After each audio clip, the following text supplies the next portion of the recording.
Mare, ay, ano pala, ako nga pala iyong ako naman iyong pahiramin lang naman ng 1,000 At ako'y wala lang ibabayad sa kuryente. At gawa ng, uy, dumating kasi to si Aling Tikya. Nag-ayabang ka naman ng taong-it. Eh di syempre ako naman dinayo, di ako naman nahihiyang hindi magtong-it din Eh di ako'y napalaro ayun, nautas na ako 1,000 Mare. Hindi pa uyanan din. Baka naman kayo may 1,000. Aba, ikaw pala dito ay merong Mare. May rambutan. Sabi mo kung masarap yata itong rambutan mo. Matamis baga ito. Ako mo ipatikim Alam mo baga Mare. Itong kilala mo baga itong anak ni Aling Aba, ay high school pala ay nakita ko yung isa na may sumusundo. Madaling araw baga Mare Aba, makita mo yung si Aling Tikya ay magkakaroon na kaagad ng apoy. Hindi pa man lang nakakagraduate ng high school yung anak. Ako, tingnan mo lang Bakit naman parang ito naman yata kakaasim? Saan pagkagaling itong rambutan mo Mare? Parang aasim Parang hilog yata ito sa pilit, Mare. Ahim. Ito, Mare. Ilan mo baga itong si Aling Pasing sa kapitbahay natin.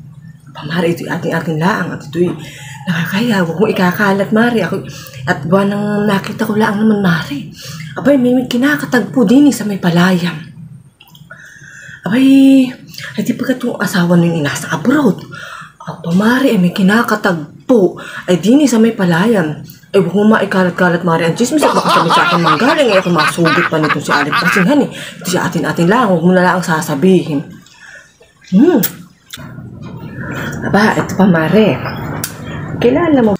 Ay, doon pa nagtatagpo sa palayam. Mare.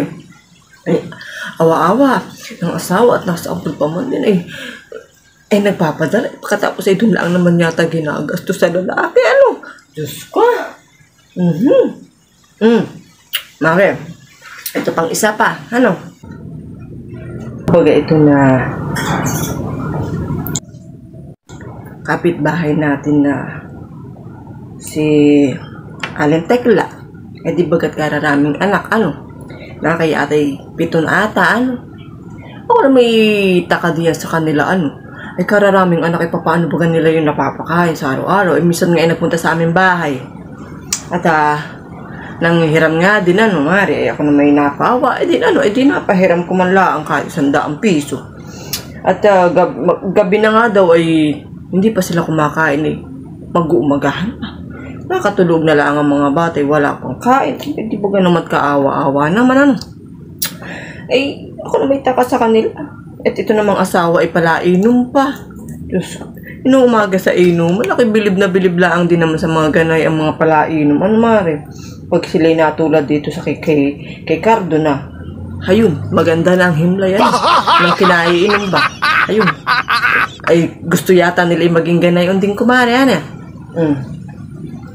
grabe yung mga yan, mabaga Mare. Madaming mga bagong chika ngayon, mga bagong latest na yan. Chika baga Mare. At itong si Aling Glenda. Apa Mare. Aba, ay nakita ko di Mare. Aba, ay napakabata ng boyfriend. Ay di bagat siya ay 45 na. Aba, inakay ang boyfriend ay tetren tala ang kumare. Aba, ay batang bata. Ay kita mo nga raang naman ay siguro siya pa ang nagsusustento doon kumare. Aba, pambihira. Aba, ay maiba tayo Mare. Ay sa darating bagang halalan Mare. Malapit na halalan din na parang ganyan Ay sino baga itong iyong iboboto? Mare? Ang iboboto ko ay si Kulas. Para yung mga chismos at mga marites na yan ay mahuli ng maikulong. O diba? Si Kulas lang naman ang alam kung pwede mahuli ng mga ganyan. Mga marites. Mari, ako nga pala yung maalaala ko. Ako nga pala yung uuwi na. Ako nga pala magsasain na. O tanghali yun na. Ang sarap nitong yun. Rambutan, kahit maasim, pero masarap nga. Mari, dyan ka na nga pala. Ako uuwi na. Ako nga pala yung magsasain ka. Ang tanghali na. At uuwi ang kumpare mo ay baka ako'y mautas. Ako ang mautas, kumari. Ay, diyan ka na, at ako'y uuwi na ka.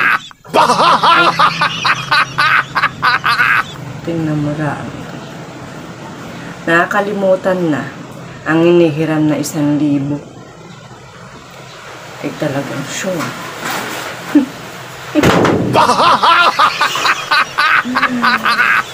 Nako.